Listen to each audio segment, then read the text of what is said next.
شہر کے بلند و بالا عمارتوں کے بیچ مرزا ہاؤس ایک عظیم الشان محل کی مانند کھڑا تھا، جہاں ہر طرف رنگ و نور کا میلہ سجا تھا۔ آج فیاض مرزا کی مہندی کی تقریب تھی اور وہ اپنی من پسند لڑکی نورین کے ساتھ زندگی کا نیا سفر شروع کرنے والا تھا۔ حال میں رنگین روشنیاں جگمگا رہی تھی، مہندی کی خوشبو ہوا میں بکھری ہوئی تھی اور لوگوں کی ہنسی، گپ شپ اور موسیقی سے فضا گونج گئی تھی۔ فیاض اپنی گہری سیاہ شیروانی میں اسٹیج پر نورین کے ساتھ بیٹھا تھا۔ اس کے چہرے پر ایک ہلکی سی مسکراہٹ کھیل رہی تھی۔ وہ نورین کے کان میں کچھ سرگوشی کر رہا تھا، کبھی اس کی زلفوں کو چھوتا، کبھی اس کی ہتھیلی پر اپنی انگلیوں سے کوئی نام لکھتا۔ نورین اپنے زرعی سبز لہنگے میں ایک چاندنی کی مانند چمک رہی تھی۔ اس کی آنکھوں میں مستقبل کے رنگین خواب جھلک رہے تھے، جیسے وہ فیاض کے ساتھ ایک ایسی دنیا بسا رہی تھی جہاں صرف محبت اور خوشیاں ہوں گی۔ اسٹیج کے سامنے مہمانوں کی بھیڑ تھی، کچھ اپنی نشستوں پر بیٹھے کھانوں کا لطف لے رہے تھے، کچھ رقص کے لیے تیار ہو رہے تھے اور کچھ اپنی سیلفیز دیکھ کر اس لمحے کو ہمیشہ کے لیے محفوظ کر رہے تھے۔ حال کے ایک کونے میں فیاض کے والدین حامد مرزا اور رخسانہ مہمانوں کا استقبال کر رہے تھے۔ حامد مرزا اپنی سفید پگڑی اور کرتا پاجامہ میں ایک روایتی سردار کی مانند نظر آ رہے تھے، جبکہ رخسانہ اپنی سرخ ساری میں ایک شاندار خاتون کی تصویر تھی۔ وہ دونوں اپنے بیٹے کی خوشی سے نہال تھے اور ان کی مسکراہٹیں ہر آنے والے مہمان کو گرم جوشی سے خوش آمدید کہہ رہی تھی۔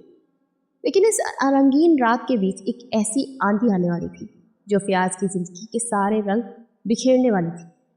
حال کے بڑے شیشے کے دروازے پر ایک عورت اندر داخل ہوئی۔ اس کا سیاہ حجاب اس کے چہرے کے گرد لہرا رہا تھا اور اس کے ساتھ ایک چھوٹا سا لڑکا تھا جس نے اس کا ہاتھ مضبوطی سے تھام رکھا تھا۔ وہ لڑکا اپنی معصوم آنکھوں سے حال کے رنگین ماحول کو حیرت سے دیکھ رہا تھا، جیسے وہ کسی جادوئی دنیا میں آ گیا ہو۔ عورت کی چال میں ایک عجیب سی پختگی تھی، جیسے وہ ہر قدم سوچ سمجھ کر اٹھا رہی ہو۔ فیاض کی نگاہیں اس عورت پر پڑی اور اس کا دل ایک لمحے کے لیے دھڑکنا بھول گیا۔ وہ صبا تھی، وہی صبا جسے برسوں پہلے وہ اپنی زندگی سے نکال چکا تھا، یا کم از کم اسے یہی لگتا تھا۔ صبا کی آنکھوں میں ایک عجیب سی چمک تھی، نہ غصہ نہ نفرت، بلکہ ایک ایسی گہرائی جو کہ فیاض کو بے چین کر گئی۔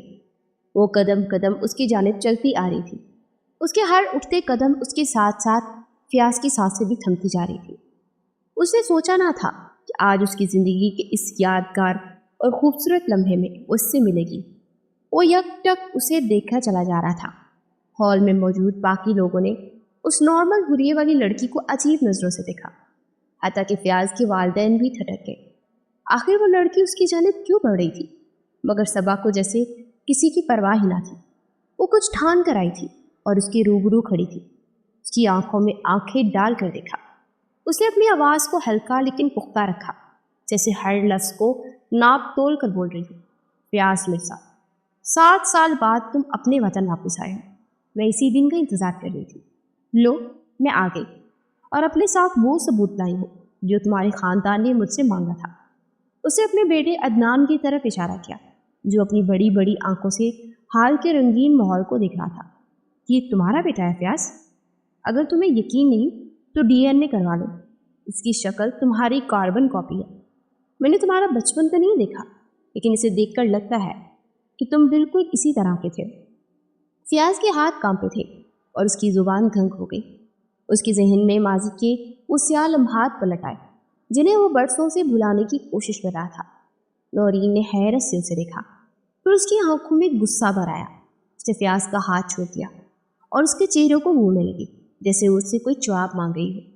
ہال میں موجود مہمانوں کی چامگوئیاں بلند ہونے لگی، جیسے کوئی بم پھٹ رہا ہو۔ کچھ لوگ اپنی نشستوں سے اٹھ کر اسٹیج کے قریب آ گئے، کچھ اپنے فون نکال کر ویڈیو بنانے لگے۔ صبا نے اپنی بات جاری رکھی، اس کی آواز میں ایک عجیب سا دھیما پن تھا۔ 7 سال پہلے تمہارے خاندان نے مجھ سے ثبوت مانگا تھا کہ میں تمہاری بیوی ہوں۔ تب میرے پاس کوئی نکاح نامہ نہیں تھا اور آج بھی نہیں ہے، لیکن یہ بچہ میرا ثبوت ہے اور یہ تمہارا خون ہے۔ اگر تم اسے قبول نہیں کرو گے تو یہ پورا معاشرہ تمہارے باپ حامد مرزا سے سوال کرے گا، کیونکہ انصاف کا علمدار سمجھا جاتا ہے۔ کیا وہ اپنے پوتے کو ناجائز کہلا دے گا؟ فیاض کے والد حامد مرزا، جو ہال کے ایک کونے میں مہمانوں سے بات کر رہے تھے،